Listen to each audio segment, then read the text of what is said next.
আসসালামু আলাইকুম রহমতুল্লাহ।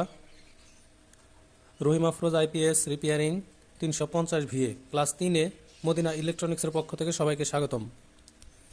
আমরা ইতিপূর্বে দুটি ক্লাসে জেনেছি এই সার্কিট সম্পর্কে। আজকে আমরা আর একটা গুরুত্বপূর্ণ বিষয় নিয়ে হাজির হয়েছি।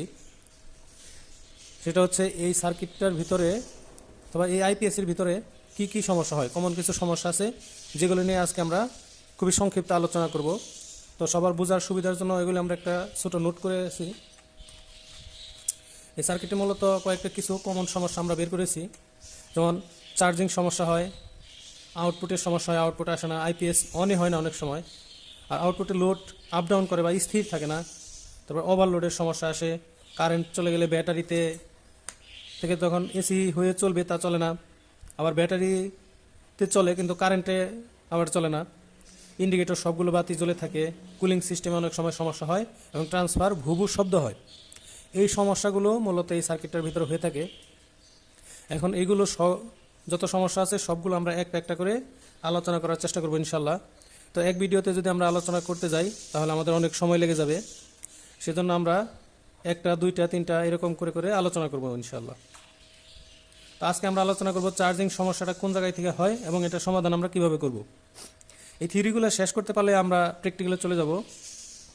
তো এই সার্কিটের মধ্যে আমরা এখানে দেখতে পাচ্ছি যে একটা আইসি আছে MOC 3021, এটা হচ্ছে ট্রায়াকের ড্রাইভার আইসি, এবং এখানে একটা ট্রায়াক আছে BTA 16। এই দুইটা ডিভাইস দিয়ে মূলত এখানে চার্জিংটা কন্ট্রোল করা হয়েছে এবং এই ট্রায়াকটাকে ড্রাইভ করা হয়েছে মাইক্রো কন্ট্রোলার দ্বারা।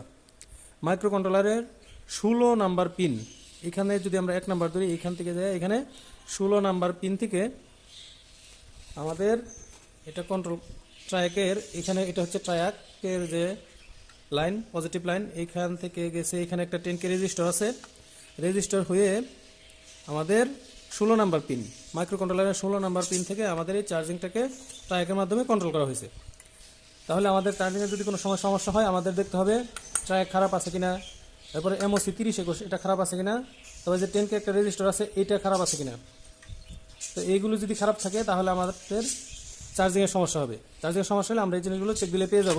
আর একটা কমন সমস্যা হয় চার্জিংয়ে, সেটা হচ্ছে যে আমরা কানেক্টর দেখতে পাচ্ছি, এই কানেক্টরটা অনেক সময় নষ্ট হয়ে যায়, কানেক্টরের এইদিকে অনেক সময় পুড়ে যায়, ড্রাই সোল্ডার হয়ে যায়, যার কারণে চার্জিংয়ের সমস্যা হয়।